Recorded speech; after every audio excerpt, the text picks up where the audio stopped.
Sahabat yang dikasihi Tuhan, di Minggu Paskah ini kita akan bersama-sama merenungkan bacaan dari Injil Matius pasal 28 ayat 1 sampai dengan 10. Narasi tentang kebangkitan Yesus. Teks ini menarik untuk kita perhatikan dan saya ingin mengajak kita memulai untuk melihat dua keterangan yang penting dari bacaan kita. Yang pertama adalah soal waktu. Dikatakan pada ayat yang pertama, setelah Sabat lewat. Ini adalah keterangan waktu yang penting. Kalau kita melihat mundur, Yesus wafat pada hari Jumat, lalu harus melewati satu hari yang disebut dengan Sabat. Padahal aturan Yahudi tentang Sabat itu adalah hari yang dikuduskan, sehingga tidak boleh melakukan apapun selain harus diam di rumah. Sehingga bisa dibayangkan bahwa tubuh Yesus belum sempat untuk dirempahi ataupun dirawat atau dirukti sedemikian baik menurut adat dan tradisi Yahudi. Jenazah Yesus melewati hari Sabat, artinya penguburan yang belum sempurna dilakukan dengan sangat terburu-buru, tanpa acara adat atau tradisi untuk merempahi tubuh Yesus dan membersihkan luka-lukanya. Dan situasi yang ada nampaknya memang cukup mencekam karena beberapa hal yang juga terjadi sebelumnya. Inilah keterangan peristiwa yang penting untuk kita perhatikan, bahwa ketika Yesus wafat disertai dengan gempa yang mengiring kematian Yesus, tetapi juga tabir bait Allah yang terbelah. Dan ini menjadi semacam tanda tanya besar perihal kebenaran. Apakah Yesus Mesias? Tinggal satu tanda lagi. Dan itulah nampaknya yang membuat imam-imam sangat cemas dan khawatir, sehingga menyuruh kubur Yesus harus dijaga. Jangan sampai satu tanda yang paling menunjuk kebenaran tentang Mesias itu terjadi, yaitu peristiwa Yesus yang mati dan bangkit dari kematian. Kubur Yesus dijaga menjadi sebuah alasan yang sangat politis. Ada ketakutan di kalangan imam-imam kalau sampai murid-murid mengambil dan mengatakan bahwa Yesus itu bangkit, maka persoalannya bukan peristiwa Yesus yang mati yang lebih berbahaya, tetapi peristiwa Yesus yang bangkit itulah yang jauh akan dianggap menjadi berita besar yang berbahaya. Itu sebabnya kubur Yesus dijaga. Bagian yang kedua yang menarik untuk kita perhatikan adalah respon para perempuan. Maria dan Maria yang lain menjadi bagian penting dalam teks ini, seolah-olah menjadi orang kunci yang akan menentukan kabar berikutnya tentang peristiwa kebangkitan Yesus. Saudara, para sahabat yang dikasihi Tuhan, perempuan ini merespon dengan cara yang berbeda. Mereka berangkat ke kubur malam itu, mereka berangkat ke kubur pagi itu, semata-mata untuk urusan keluarga yang belum selesai. Sebab mereka tahu bahwa Sabat yang terlewat itu tubuh Yesus sama sekali belum dirempahi.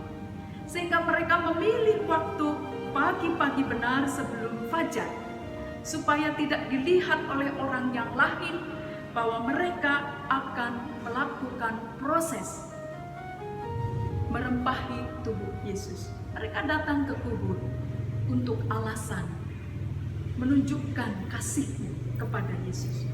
Dan narasi ini membuka dialog yang cukup menarik ketika selanjutnya teks menunjukkan kepada kita bagaimana malaikat Tuhan diutus seolah-olah menjadi representasi ilahi, kuasa ilahi yang hadir pada peristiwa Minggu itu. Ada 5 bagian yang menarik dari teks yang bisa kita baca secara garis besar dan menginspirasi permenungan kita, yakni pengalaman melihat dan merasakan kuasa Allah.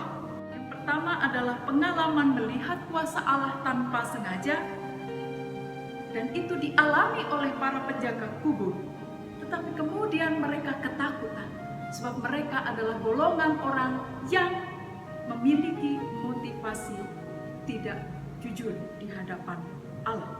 Yang kedua adalah pengalaman melihat dan merasakan kuasa Allah yang hadir, dan itu diterima secara terbuka, dan itu dialami oleh 2 perempuan yang berjumpa dengan malaikat Tuhan dan berdialog mendalam.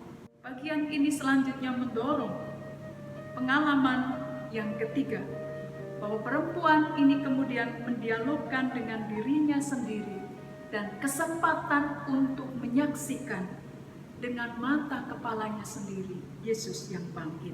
Dan yang keempat, bagaimana menumbuhkan keberanian untuk berani menceritakan peristiwa kebangkitan Yesus di tengah situasi dan masyarakat yang waktu itu sangat mencekam. Dan yang terakhir, inspirasi yang kelima adalah bagaimana narasi tentang Yesus yang bangkit, kisah Yesus yang bangkit ini kemudian mengumpulkan kembali seluruh harapan para murid. Shalom jemaat yang dikasihi Tuhan, kalau kita bisa melihat kembali peristiwa penyaliban yang dialami oleh Yesus, peristiwa yang sangat mencekam, tidak hanya dialami oleh Yesus Kristus sendiri, tapi itu juga mempengaruhi para pengikutnya, para murid, dan juga orang-orang terdekatnya.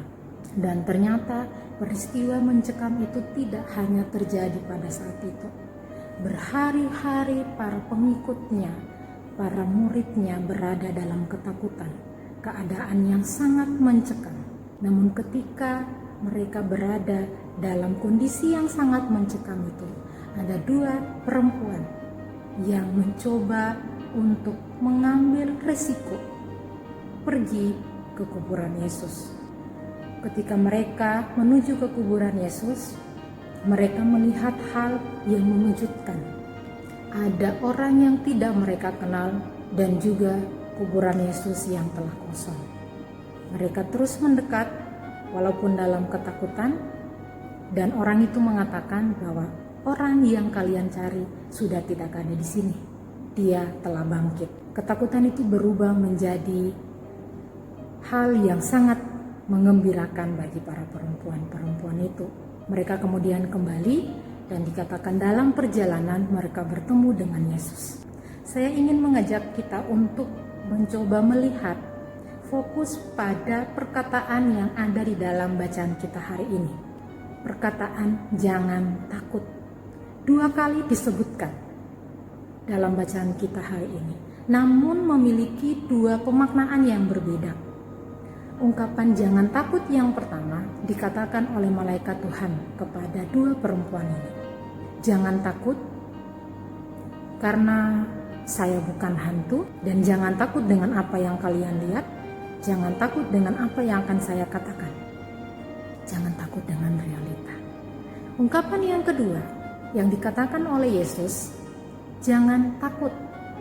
Dikatakan Yesus ketika perempuan-perempuan itu berjumpa dengannya, mereka sujud menyembah dia, memeluk kaki Yesus, dan Yesus mengatakan jangan takut.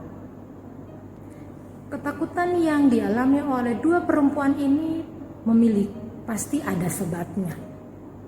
Yang saya rasakan, mungkin mereka takut untuk kehilangan Yesus yang kedua kalinya, sehingga mereka memeluk Yesus dengan sangat kuat. Tapi Yesus mengatakan jangan takut, pergilah dan katakanlah kepada murid-muridku, dan aku akan menunggu kalian, kita akan bertemu kembali di Galilea.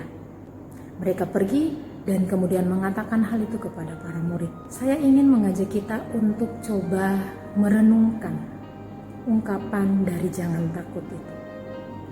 Kondisi saat ini kita diminta untuk berdiam di rumah.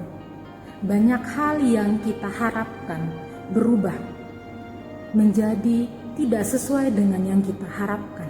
Harusnya kita bisa berada di sini, kita bisa melakukan ini, kita bisa menghasilkan ini, kita bisa berjumpa dengan keluarga kita bisa bertemu dengan teman-teman kita di kampus.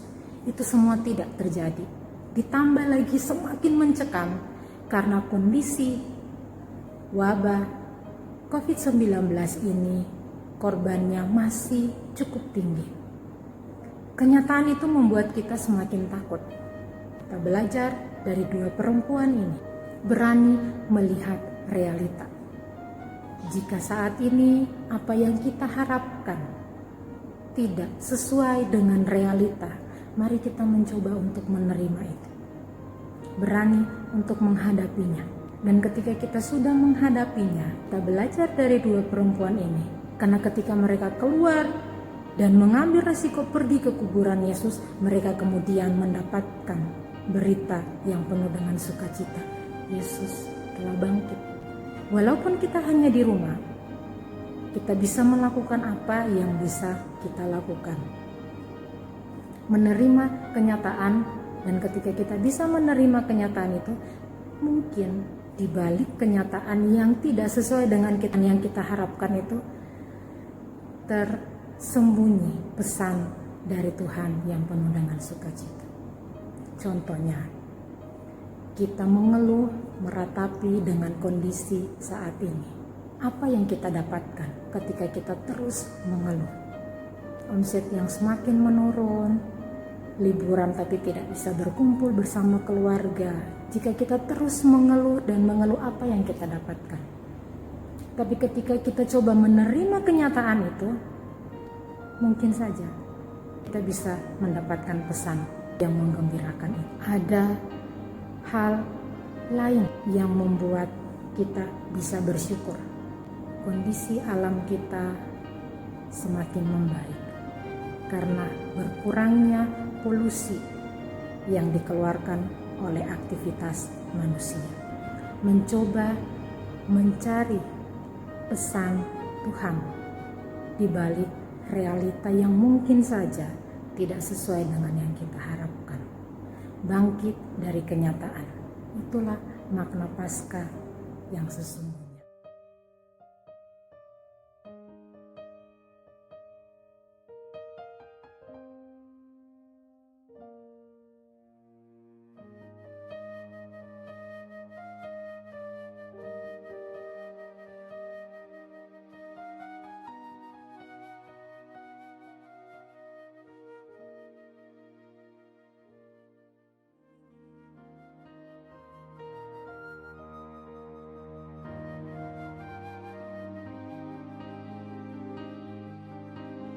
Sahabat yang dikasihi Tuhan, bahwa Paskah itu terjadi di saat hari masih gelap. Perempuan-perempuan hadir di waktu gelap itu, dan dia melihat suasana yang masih betul-betul gelap. Dan disitulah peristiwa Paskah terjadi. Paskah, kebangkitan itu terjadi dalam suasana yang masih gelap. Tetapi terang itu kepastian.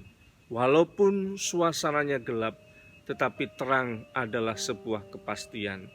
Dan Paskah pagi yang biasa kita jalani di gereja, di ruang terbuka seperti ini, mengingatkan kita, datang di saat gelap, suasana yang masih gelap, namun dengan penuh keyakinan, ada terang yang pasti akan hadir dan muncul.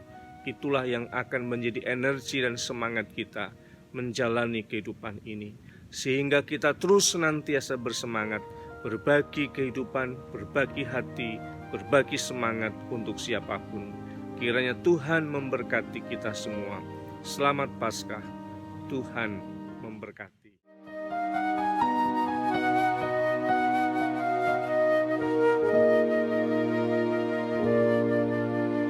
So